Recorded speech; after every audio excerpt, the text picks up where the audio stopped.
we are, this is the meeting of the Rules, Confirmations, and Public Elections Committee on Tuesday, September 2nd.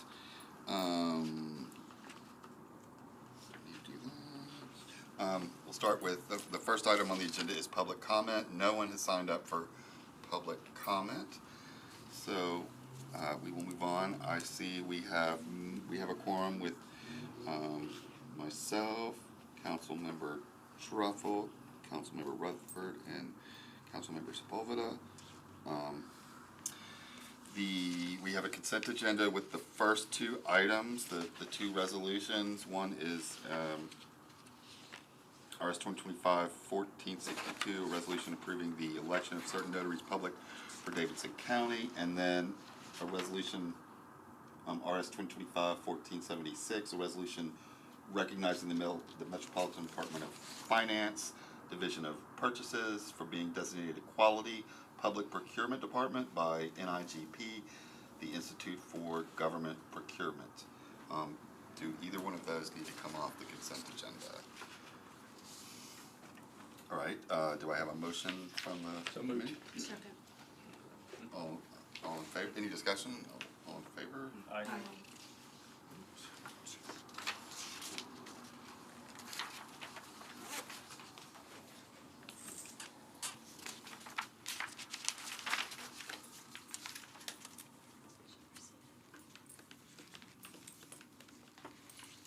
All right, we have a late item, a late filed amendment 2025, BL 2025-955. My understanding is that bill has been withdrawn, so we do not need to take any action. Is that correct? You're welcome to if you'd like, but yes, the sponsor withdrew the bill in committee. Councilmember Huffman is chairing your committee right now, so he can't be here. I believe it is my understanding that he was unable to timely file this amendment due to illness. Okay. But it's up to the committee whether you need to defer or withdraw. Or if it's a late item, so we're either proving the lateness or not, right? Read it into the record. Read it into the record. All right, it's a late filed amendment to BL 2025-955, an ordinance to amend section 9.20.020 of the Metropolitan Code of Laws regarding motor vehicle noise within residential zoning districts. And I guess we can discuss the late filed nature and vote accordingly. And I don't think we defer a late item, would we? Yeah. No. Is there any motion on the floor? No. What? I don't Right. move to move. To move it, no. You what? I don't make a motion to move it, so no. All right, so there's no motion. All right, so we're just going to move on to our board and commission appointees and nominees. And so when I call you up, you're going to come here to the hot seat, and I'll introduce and give you a little time to tell us about yourself and why you want to be on the specific board or commission that you have been nominated for. Committee members will ask questions if they have any, and if there are any, for a couple of things, if there are any, for those on the Historical Commission, if any of the council members that nominated you are here, I'll ask them if they want to say a word. All right, does that make sense? Mm-hmm. Yeah. So we'll start with the board and commission appointee of, let's see the name. Camille Greer, for a term expiring January 1st, 2027. Are you Camille? Yes. Come on up. Hello, everyone. I'm going to say this to everybody, but just in case I forget, we do have parking passes. We in this committee have been working on encouraging folks, especially those who are coming to meetings downtown for the board and commission, if you are approved, to, as you can, ride WeGo. And we usually have cards for that, or quick tickets for that, but we don't have them today, I'm afraid. But we do encourage you to participate in WeGo and helping with that downtown traffic, right? All right, Ms. Greer, you are nominated for the Arts Commission. Would you like to share a little bit about yourself and why you're a good fit for the Arts Commission? Yeah, absolutely. And thank you for having me. I'm Camille Greer. A little bit about myself. I've been a Nashville resident for 14 years, and over those years, I've been part of the arts community. I served for about 5 years at a local arts organization called Southern Word, and I've also did a brief internship at the Tennessee Arts Commission. That was my first job out of college. And then I also served on the CARE committee, most recently Metro Arts CARE committee. I'm really interested in being part of the Arts Commission because I care deeply about the arts community, and I consider myself to be part of that. And so I'm really invested in seeing it thrive and seeing there be opportunities for everyone to experience diverse and thriving arts culture.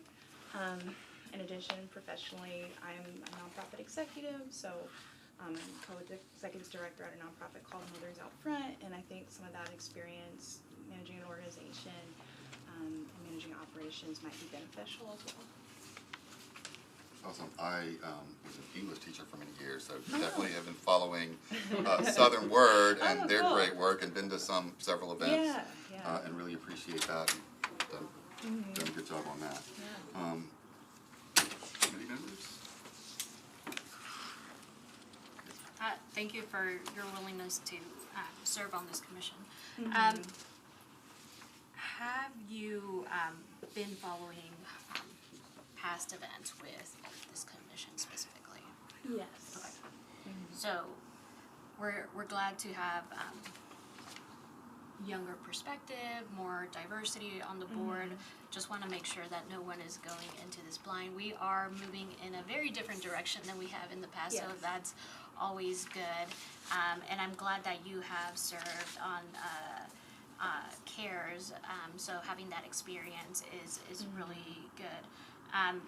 Just wanting to know from your perspective, is there anything from the Arts Commission that you would like to bring forward that maybe we haven't looked at yet, or anything that we could be doing better?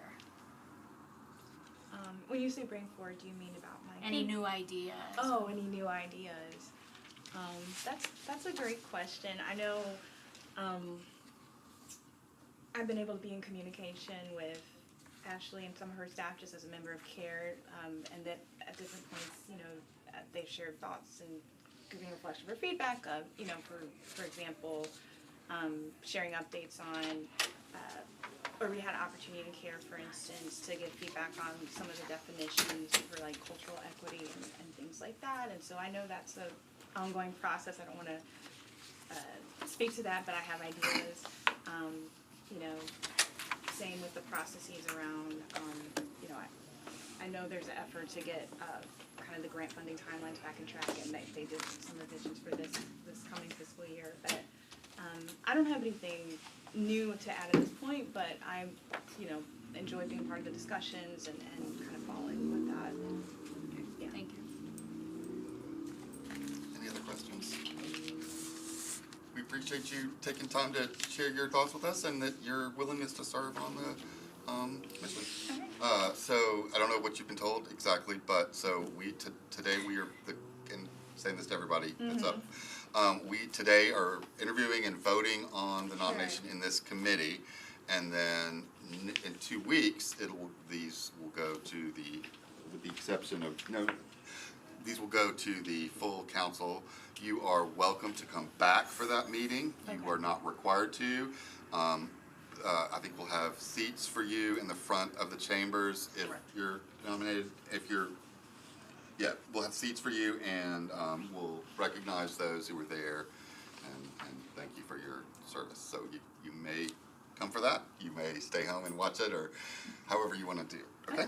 Yeah. All right. Absolutely. Thank you very much. Thank you so much. You get a vote. Oh, I'm sorry. Good call. All in favor of the appointment of Camille Greer for a term expiring January 1st, 2027 to the Metro Arts Commission? Aye. 6 in favor. All right, thank you. Thank Thank you you. so much. All right, next we have, for the Board of Mechanical, Plumbing and Electrical Examiners and Appeals, we got the reappointment of Weston Eiler, but my understanding is there's been a deferral requested to the 9/16 meeting. Correct. Can I have a motion? So move to defer until the 9/16 meeting. Second. All in favor? Aye. All opposed? Anyone not voting? All right, next we have the reappointment of James Lassiter for a term expiring on August 1st, 2029. Again, for the Board of Mechanical, Plumbing, and Electrical Examiners and Appeals. You said 2029? That's what it says. Are you sure you want to do this now? All right, Mr. Lassiter, if you want to, yours is a reappointment, so if you want to kind of introduce yourself and talk about like maybe what you accomplished on you as a member of the board have accomplished on the board, individually or as a group, and maybe what goals did you have for another term? James Lassiter, I live in District 11. I'm glad you had the map up there, because I forgot where I lived exactly, which is a good thing. I've been in electrical, plumbing, HVAC since I was 8, so I'm 56, so almost 50 years. And it wasn't by choice when you're 8. You go work for your father, and then you tell your father, I'm never doing this for a living. And then you end up doing it. So, yeah, I learned a lot the first time. I didn't know that your name and phone number were on the web page, so then you get phone calls from people just asking random code questions, and then you learn how to, yeah, exactly, yeah. I'm like, where'd you get my number? And they're like, oh, it's on the Metro web page. I'm like, really? So, it's been interesting to see how everything works. I enjoy, the process, going to meetings. It's not very exciting, like everyone else I hear. It's all these neat boards that you get to go on, but it's an important thing, especially when people are trying to get. They don't want to follow the code. The code is there for a reason. Even I don't like the code sometimes because it's affected me because I work for a mechanical company, but it's there for a reason. So I've enjoyed it. I didn't know it was till 2029, but that's fine. I mean, I'm trying to explain to two 16-year-old boys, I have twin boys, what I'm doing is just they're like, so do you get paid for this? I'm like, no, you don't get paid. They're like, will they serve you food? No, there's no food. But it's your civic duty, if you live here and you enjoy all the benefits, you should do something to help. So this is my small part that I can do. We appreciate that attitude. Yeah. Members? Did you put them to work at 8? No, there's laws against that, yeah. But they work for me now, so but no. And they don't like it either, so. Learning the trade is something important, so.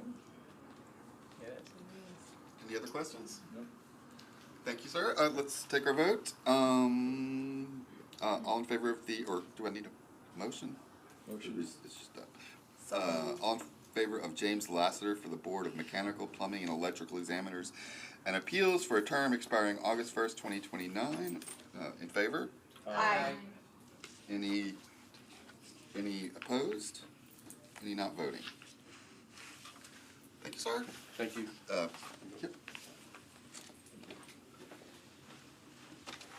Next, we have,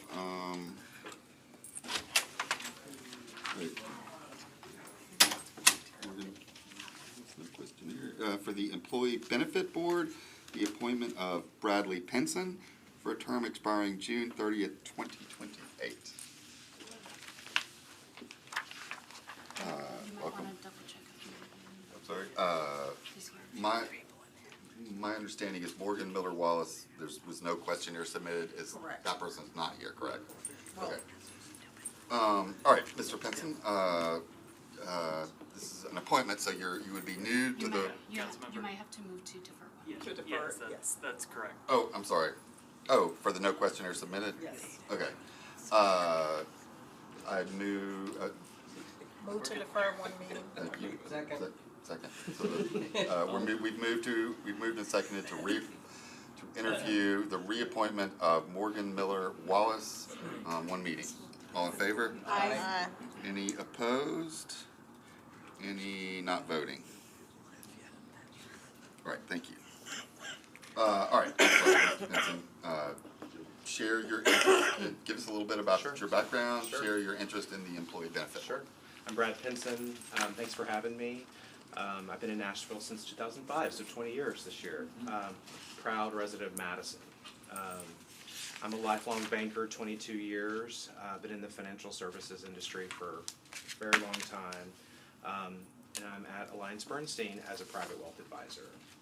So very excited to be asked to consider the board. I'm a son of a 40-year municipal government employee in Bedford County, Tennessee. My mom is actually an elected official there, so I grew up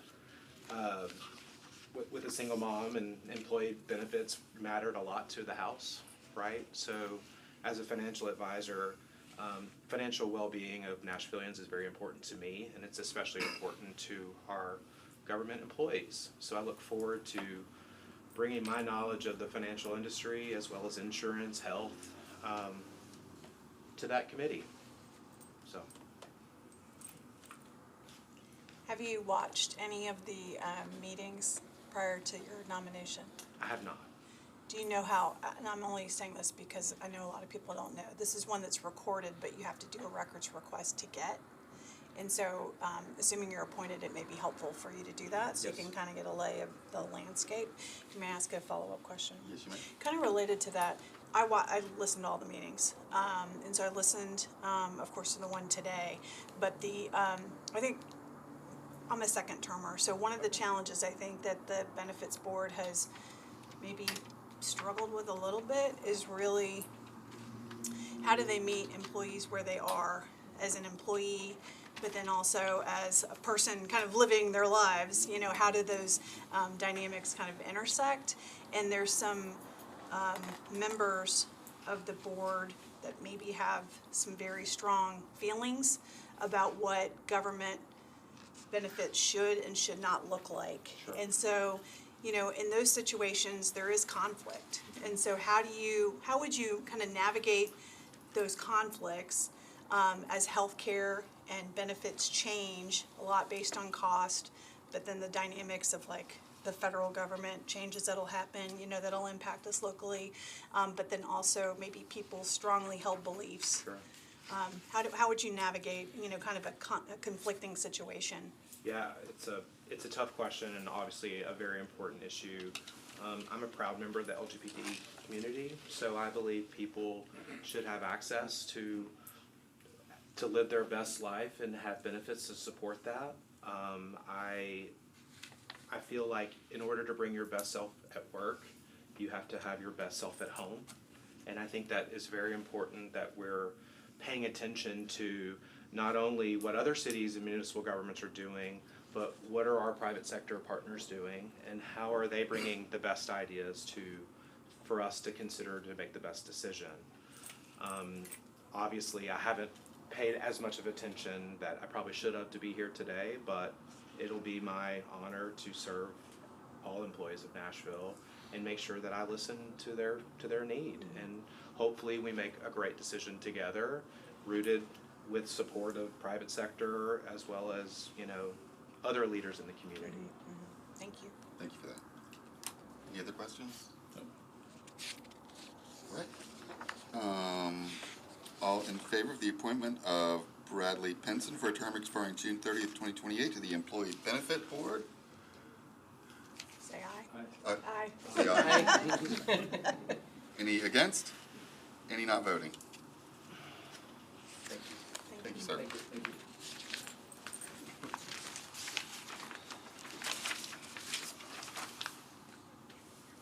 All right, next, for the Fire and Building Code Appeals Board, the reappointment of Marina Dupe for a term expiring June 20th, 2029. Hello. So you're being reappointed, so maybe you can tell us about your experience, and what goals or improvements you'd like to see going forward, and anything you want to share about yourself. Sure. Thank you for having me and for considering this. My name is Marina Dupi. I'm an architect. I graduated in 2007 in Athens, Greece, where I'm from. I've been in Nashville since 2018, 7.5 years almost. And I'm really happy that I had this opportunity to serve my city in this way.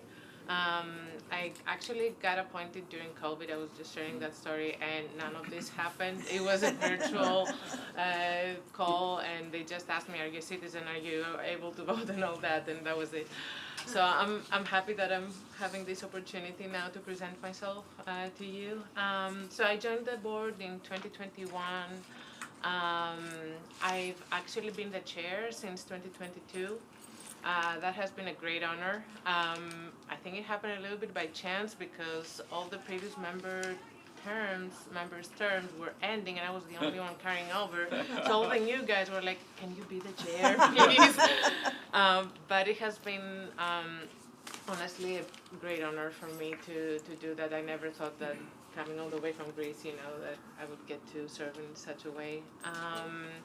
I've learned so much. I love my profession, and I love actually applying codes. Fire and life safety are also have always been very important to me because I think it's the only aspect of our profession that can actually cause harm. So I take it very seriously. What I would like to see in the future for the board. We have been talking internally, and I don't know if I should be sharing. We've had a few cases that have come to our board for event spaces in agricultural settings, and that, like, we had one and then there was another one, so they're trying to bypass some things and coming to our board for approval when it shouldn't really be our decision to make because this is a state law that allows them to create music venues in an agricultural setting. So this is something that we've been kind of, I'm sorry, I don't want to worry anyone, but this is something that we've been considering of having maybe a formal way of saying that this is not where you should be. Like, you shouldn't try to bypass Metro Nashville by coming to us to get an approval to do something that the state decided. So it's a little complicated, but we think we can make something work to. So do you review them, the ones you're talking about, do you review We them did and review, issue a? yes, but it gets a little tricky because they're not required to have a permit. So they're not required to meet the Nashville codes. But they're still coming to us. So that's where it's a little confusing. And me as a chair, I feel a little bit more responsible. So this is something that we definitely want to look at, and I'd love to be able to continue to serve so we can find a solution. I asked a member, I don't remember if it was it was a renomination last meeting or 2 meetings ago about fences and how I know in the last term we had some legislation related to fences, and I know that it's been a little, as a district council person, I know it's been a little controversial. Can you speak to that a little bit? Like, what kind of issues are coming up related to fences and? Yes, I remember one of the recent meetings. There was an issue with the side of the builder built the fence facing your fence, the nice side needs to face the neighbor, right? So he built it the other way around because there were some trees and he couldn't physically build it the way he wanted. It was actually renovating a fence that particular instance. So that it was a little unfortunate that the builder did not warn the client that this is not the right way to do things. So maybe the builder was not educated properly. So I think what we could do as a city is maybe educate more the people that are actually doing the work. So it doesn't have to come to us post-construction and then we're forced to say, we're really sorry, but the law is the law and you've done it the wrong way, so you kind of have to undo it So thank you. I hope I answered your That's good. question. Any other questions? All right. All in favor of the reappointment of Marina Dupuy to, for a term expiring on June 20th, 2029 to the Fire and Building Codes Appeals Board, say aye. Aye. Any against? Any not voting? Thank you you, so and much. if you, don't forget the Thank you. parking passes. Thank you. Thank you. All right, now, we're moving on to the Historical Commission, and I think, correct me if I'm wrong, we have 2 nominees or 3 You have, that are here, that are present. These are council appointments, so they're not from the mayor's Okay, office. oh, that's, you're right, I'm sorry. Yeah, so there, I believe And there's mine, 3. so are there, so who is here for the? I'm seeing 2. Okay, good. All right, there was one I was iffy on, because it, anyway. All right, Mr. Philip Claiborne, who was nominated by Councilmember Gregg, and I think you were one of the first ones here today, because you kind of know your way around these halls, I'm assuming, as a former council member. I know you still have the same furniture you had when I was there. Same carpet. And we thank you for your interest in continuing to serve. Help me remember, y'all, do I ask the council member to speak first or the nominee? Last. Okay. Mr. Claiborne, if you want to tell us a little bit about yourself and your interest in serving on the Historical Commission. Okay, so I've been in Nashville since 1965. I taught school for 31 years. In fact, as of this last end of the school year, I've been retired as long as I taught. Makes me an old guy, huh? But I did serve in the council. I represented District 15 from 2007 to 2015. And during that first term, I actually started a 501c3 called the Friends of Two Rivers Mansion. Parks was getting ready to board the mansion up at the time, and I was able to work with the mayor's office, finance director, and get the funds to do the repairs that were needed to keep it open. And so we're 15 years old now, and thanks to Director Odom and the mayor's public or the funds, we just finished a $4.5 million restoration of the mansion, cut the ribbon on August the 9th. We had about 400 people on the property, and it was a great day. So the mansion is ready for another 100 or so years, I think. But I've always been interested in history, and when Jeff asked me about possible serving on the commission, I thought, okay, yeah, I think I would like to do that. Nashville has a lot of history. There's a lot of history that is really not known in Nashville. Of course, we have a lot of new people who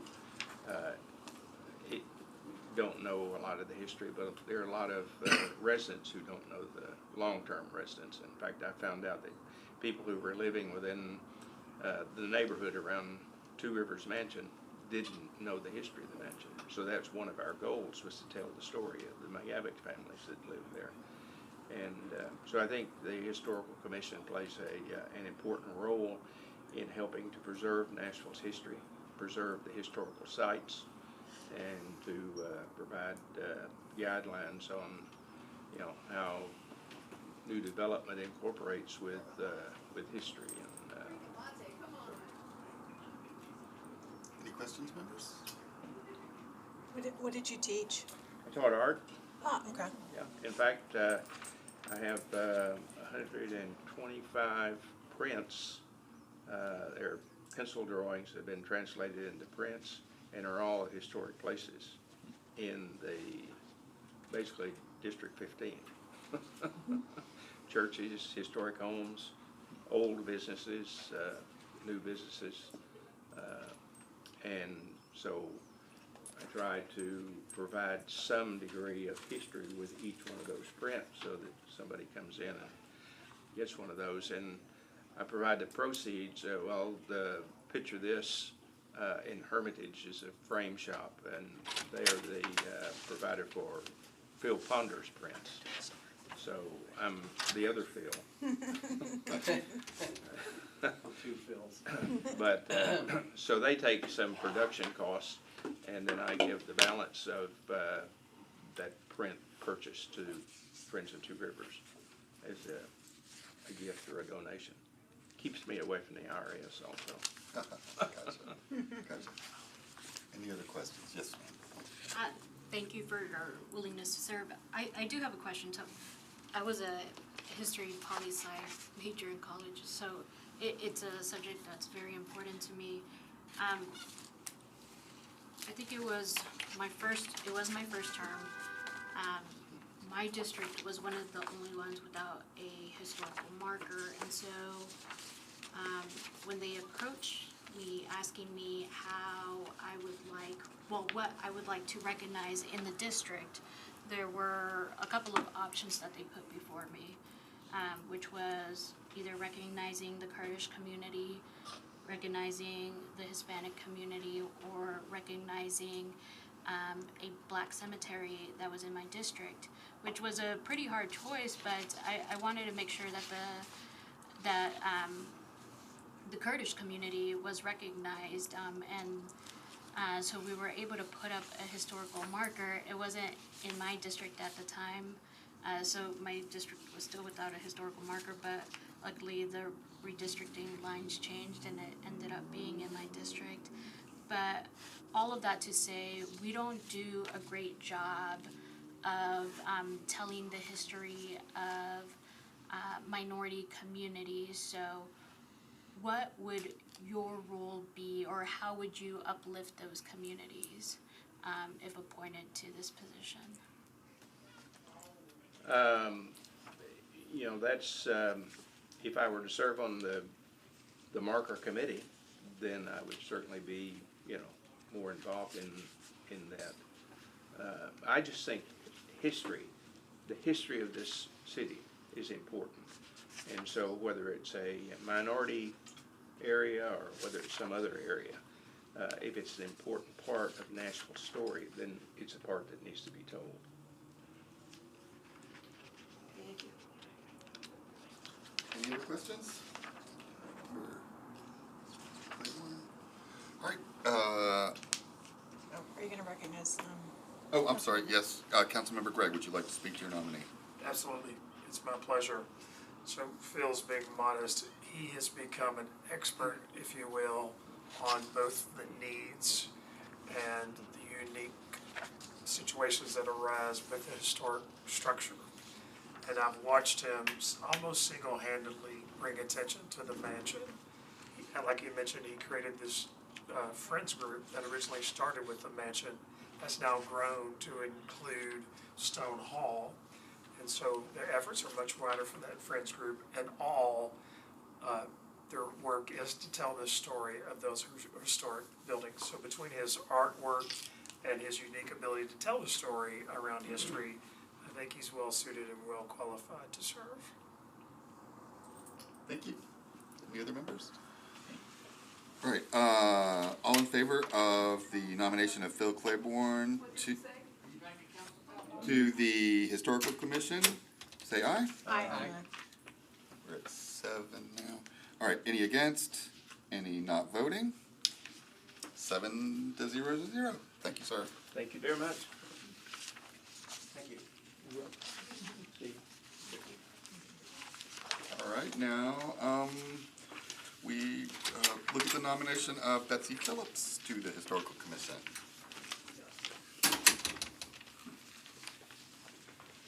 Ms. Phillips, I believe, and I have confidence in saying, I think your interest in history in the city is well documented, and would like for you to tell us about what you want to tell us about your interest in work and why you're interested in now doing so on the Historical Commission. Right. Well, so I'm Betsy Phillips. I write for the Nashville Scene, my book Dynamite Nashville, about the 3 integration era bombings here in Nashville came out last year and resulted in the cold case being reopened, which I was alarmed to discover this past weekend may have resulted in us not being able to get the files from the TBI, but that is still up for discussion and we shall see.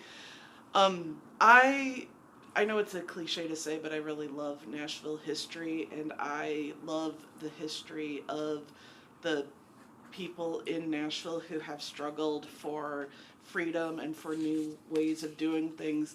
I like to tell people that one of the most interesting but also frustrating things about Nashville is that if you study its history, like from the start, somebody in Nashville will say, hey, we all know we should do this, and everybody's like, yeah, but it's too hard.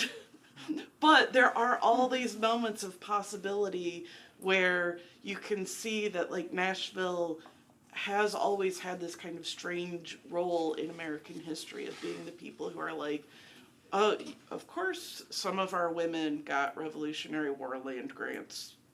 What's weird about that, even though women can't own property, you know, or, you know, I think the story of the freedom movement in Nashville from the start, from enslaved people or from free people of color, and how they used slavery against itself in order to free their family members.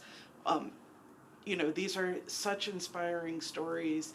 I think a lot about Leander Woods, who was a United States colored troop member, who then went on to be, scandalous. But he seems to have single-handedly moved the Klan out of Fort Negley, and yet nobody knew his story until I shouldn't say that. Nobody knew the full extent of his story until I uncovered it. But when I talked to old people who lived in South Nashville, they were like, oh, that scoundrel. I was like, that was what he was called, that scoundrel, you're right. So he had kind of passed into myth, but only in South Nashville. And I was like, you know, as Americans, we love the story of, like, the kind of, like, scoundrel with a heart of gold. Like, we love Han Solo, you know.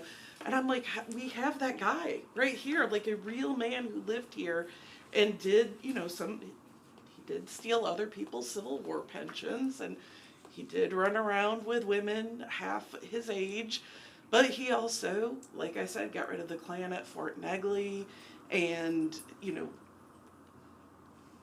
escaped himself from slavery and, you know, fought to free others from enslavement. It's like, we have these heroes and their stories kind of remain untold. And that's one of the things that I really want to do on the committee, is try to find ways to connect these stories of kind of regular but awesome people from our history to the regular but awesome people who are here now. Because I think that there's such stuff that we can draw on, because we always have been a place where people have been trying, sometimes failing, but trying to do the right thing and trying to dream bigger for themselves and this country, and I just love it.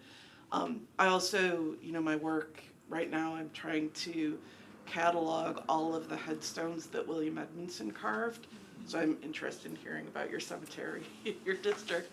But that is bringing me, you know, into contact with a lot of people and their families, and obviously the historical, like, department, what are they called now that you've split them up? The historic preservation has been, they're, you know, so helpful, so respondent, and like every time I have a question.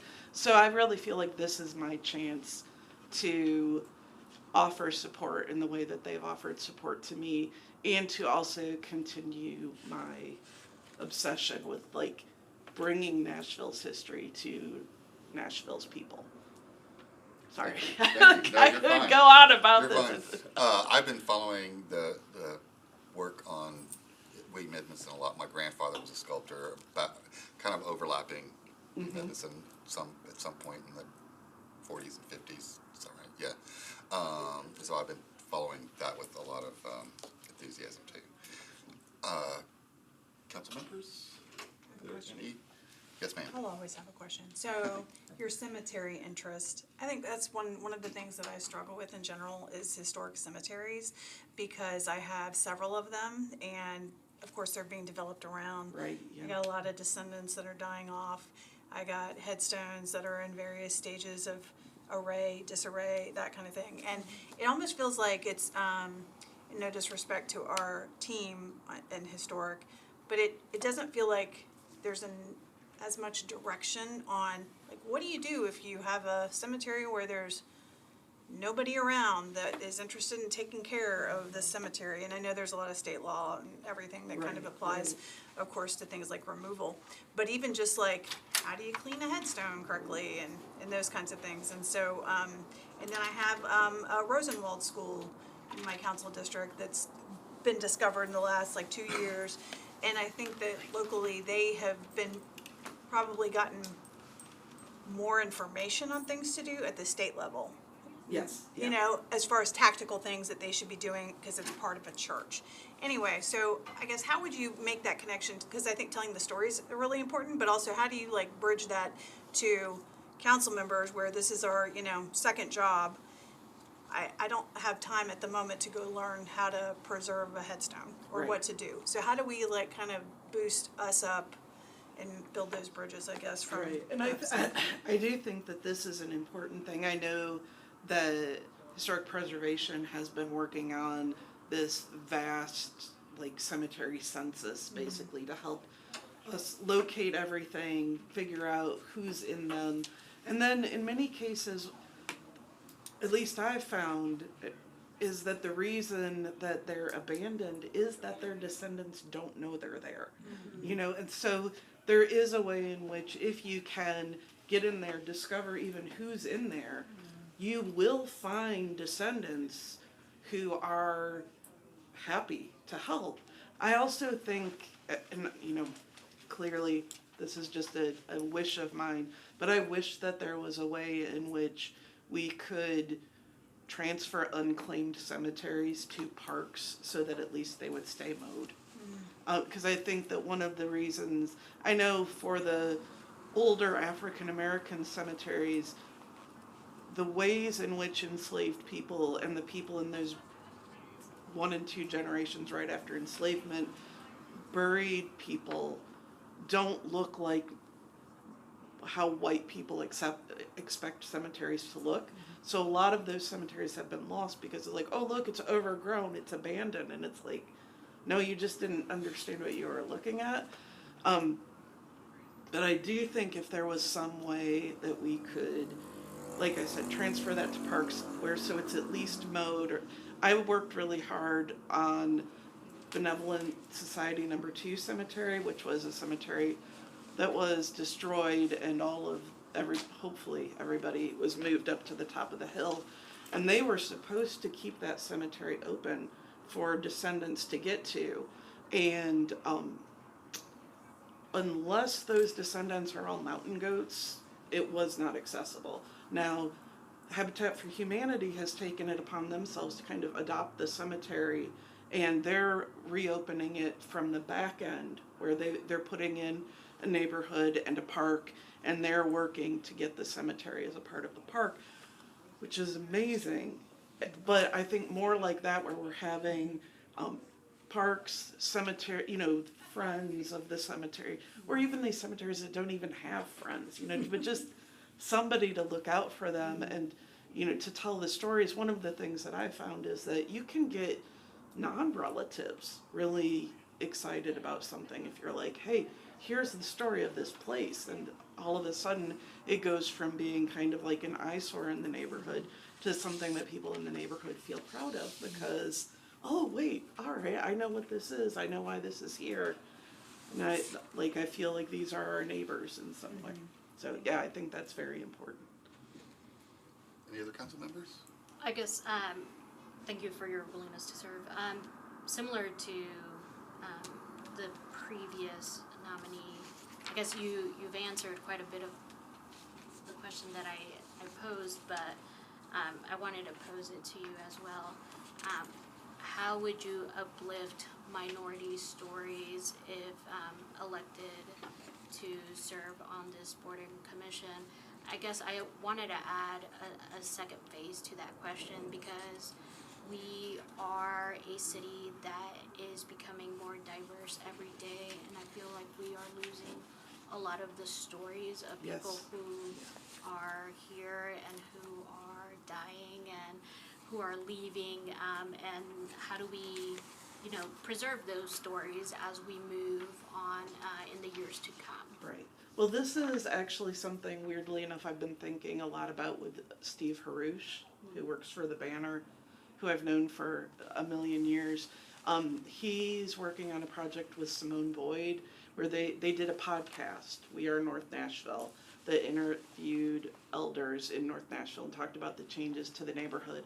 And now they're working on a book that kind of captures what they're trying to do with that. But I think that as they're kind of working through that, I feel like they're creating a model for what other people in other neighborhoods could do. One of the things that really excites me about what they've done is that, once you're starting to involve podcasts and social media, you're really involving kind of multi-generational, so it does involve like, oh, I'm gonna go talk to my grandma about this thing and maybe she'll share these stories. But yeah, the amount of stuff that people know that we are losing because there is no place to put it or way to collect it. I think of the work that the Civil Rights Room does, which is amazing. But when Diane Nash was in town, I went to the early morning session that they had, and people who were freedom riders they had a little cup that they were all sharing with each other that one of them had taken from the jail when they were arrested during the sit-ins. And so they were able to, they held it up and they said, we got this cup filled with gruel at lunch, and this is what we ate 3 times a day, was this much food.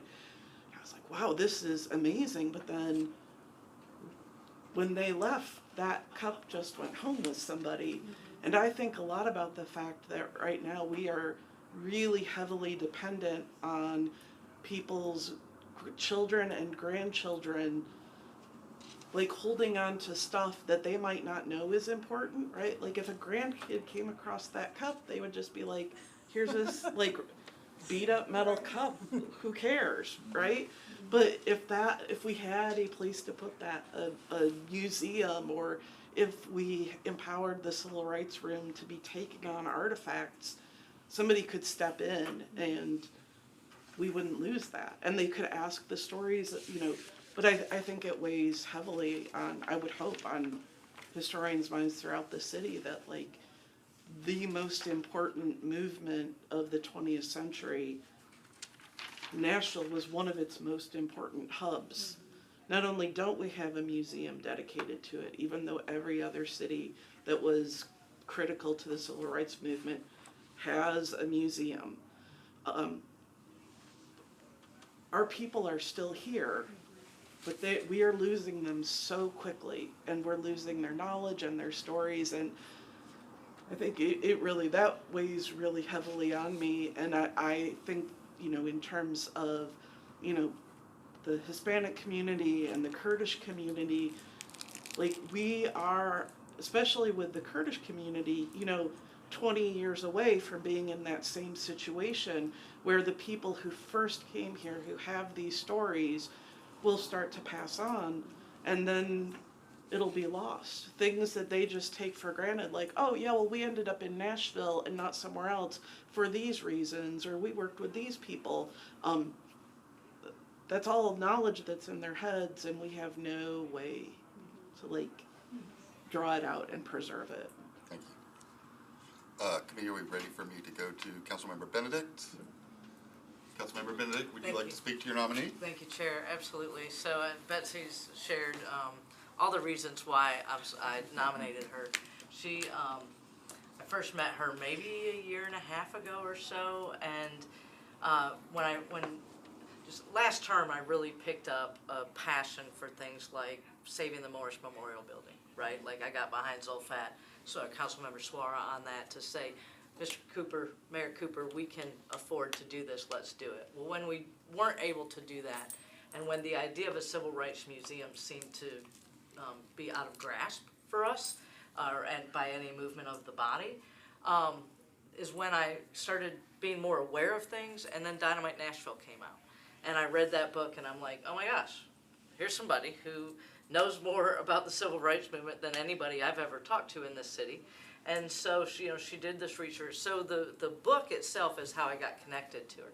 Since then, I've learned that she likes to walk around and find stones in the ground and call in the historical commission and say, is this a grave? Yeah. And they'll answer her call and they'll say, wait, where are you? And, and they're cataloging these things. So she just, as she's, I embrace being called a nerd. She's a nerd when it comes to history in this city, and I love that. And I think that, I hope that as a city we get to a place where we will create a civil rights museum, where we will do more for our minority community, community, our residents, and preserve that history of our city. I hope that we will do that in the near future, and I think that Betsy's voice on that commission would be important to help us get there. So I hope that you'll support her in 2 weeks, and I appreciate your consideration today. Thank you. All right, all in favor of Betsy Phillips for the Historical Commission? Did I say the term, for a term expiring August 10th, 2029? Aye. All in favor? And any against? Any not voting? All right, thank you. All right, thank you And, so much. if you need a parking pass. Yes.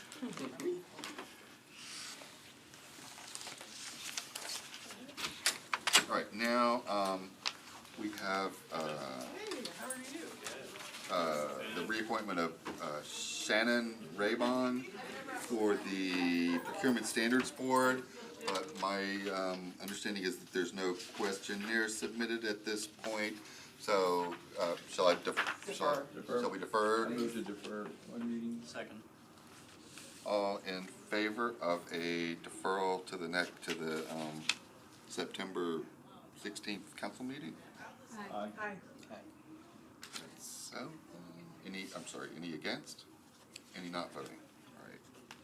Deferred that one meeting. Nope, put that in the wrong place. Sweet kid. All right, and next I read, we've got the ones that are up tonight.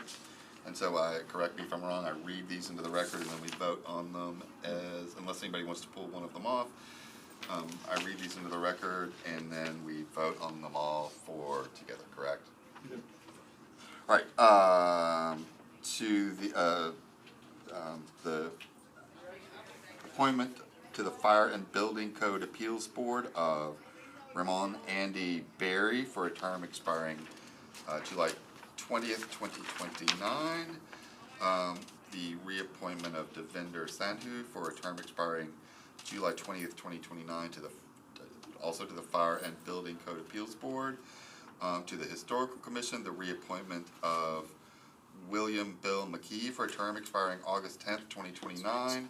And to the Historic Zoning Commission, the appointment of Matthew C. Smith for a term expiring August 31st, 2028. Can I get a motion from you?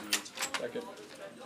All in favor of the omnibus appointment motion? Aye. Any against? Any not voting? All right, thank you. And Mr. Wakeman, so I think that's everything. Move to be adjourned.